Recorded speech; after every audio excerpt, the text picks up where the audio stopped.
Ia cerdik berdiplomasi, cerdas mengatur siasat dan strategi, bahkan ketekunan hatinya tidak menyurutkan semangat untuk terjun ke medan peperangan. Inilah Raden Ayu Serang yang merupakan sosok pahlawan perempuan di kalangan perempuan Jawa. Semangatnya dalam memerangi praktik kolonialisme Belanda patut kita teladani.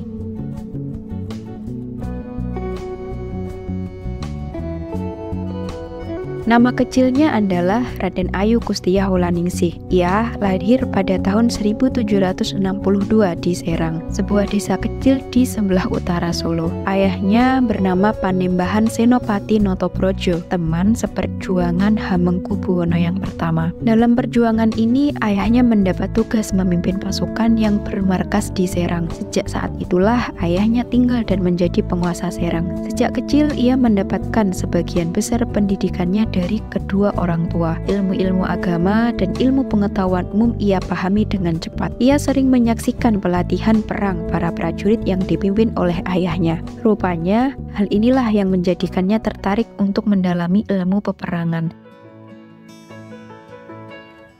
Ketika menginjak dewasa, ia belajar ilmu bela diri, kebatinan, keagamaan bersama para kiai dari Demak. Selama hampir 2 tahun belajar di Demak, ia tumbuh menjadi pribadi yang hebat. Kecerdasan dan wawasannya berkembang pesat. Selain itu, ia memiliki rasa peka yang sangat tinggi terhadap nasib rakyat. Selama ada kolonial di sini, selama itulah penjajahan harus dihapuskan. Semangat juangnya yang tinggi mendorong sang ayah untuk mengirimnya ke keraton. Selama di sana, ia bergabung dengan korps para nyai. Ia mengamati segala adat istiadat yang mewarnai kehidupan keraton. Bagaimana seorang perempuan harus bersikap dan bertindak, dapat ia rasakan betapa terbatasnya ruang gerak mereka, di mana kebebasan mereka terikat dengan aturan adat. Selama tinggal di keraton, ilmu pengetahuannya semakin berkembang. Di samping keahliannya dalam berperang, ia memiliki pemikiran dan pandangan yang cukup tajam. Ia sering berdiskusi dan bertukar pikiran dengan Raden Mas Sundoro atau yang kelak bergelar Sultan Hamengkubuwono II. Karena kedekatannya dengan Raden Mas Sundoro, pada akhirnya Raden Mas Sundoro tertarik untuk meminangnya. Pinangan tersebut diterima dengan berat hati. Ia mengajukan syarat yang mana jika kelak menikah, ia meminta tidak tinggal bersama satu atap, sebab ia ingin melanjutkan perjuangan membela nasib rakyat. Raden Mas Sundoro pun menyetujui dan menikahlah mereka. Setelah menikah, ia bergelar Bendoro Raden Ayu Kustiyah Wulandingsih Retno Edi. Namun pernikahan mereka tidak bertahan lama. Raden Mas Sundoro menyadari bahwa mereka belum bisa menjadi suami dan istri sebagaimana mestinya. Bukan karena sifatnya yang tidak sesuai, melainkan jika ia menjadi istrinya, maka akan membatasi cita-cita luhurnya untuk membela rakyat dan melawan penjajah. Sangat disayangkan sekali jika hal itu terjadi. Akhirnya, Raden Mas Sundoro memaklumi dan mengizinkannya untuk kembali ke Serang. Sekembalinya ke Serang, ia melanjutkan perjuangan sang ayah. Ia mengajarkan masyarakat akan pentingnya cinta tanah air dan mengobarkan semangat juang untuk melawan penjajah. Bersamaan dengan hal ini, ia menikah kembali dengan laki-laki pilihannya, Pangeran Kusumawijaya. Dari pernikahan tersebut, mereka dikaruniai 2 putra, yaitu Pangeran Serang dan Raden Ayu Kustinah.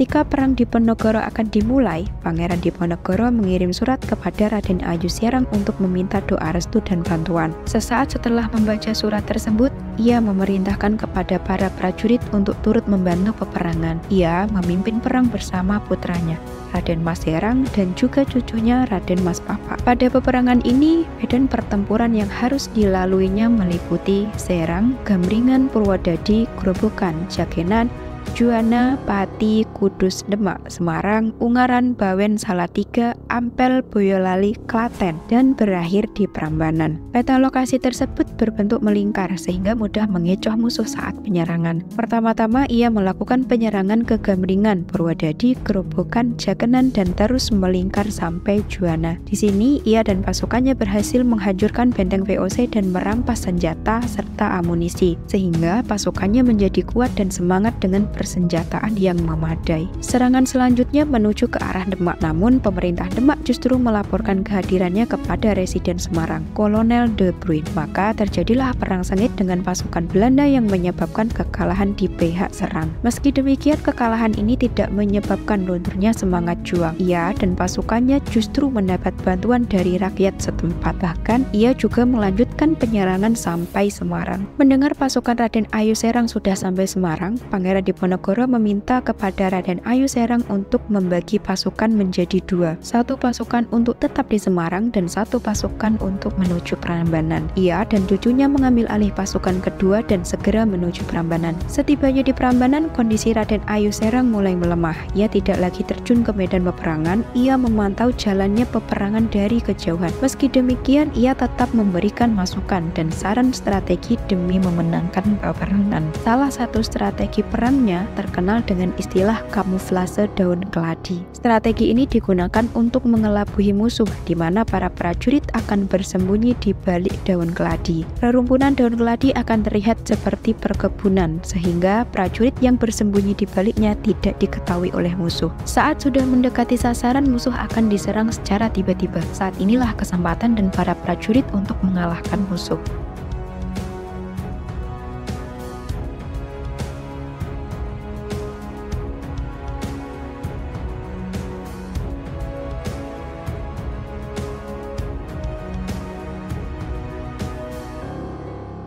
Pada tahun 1827, Pangeran Diponegoro dan Pangeran Serang berhasil ditangkap oleh Belanda, sedangkan Raden Ayu Serang dibawa ke keraton. Kesehatannya perlahan menurun pada usianya yang sudah lanjut. Ia menghembuskan nafas terakhir pada tahun 1828.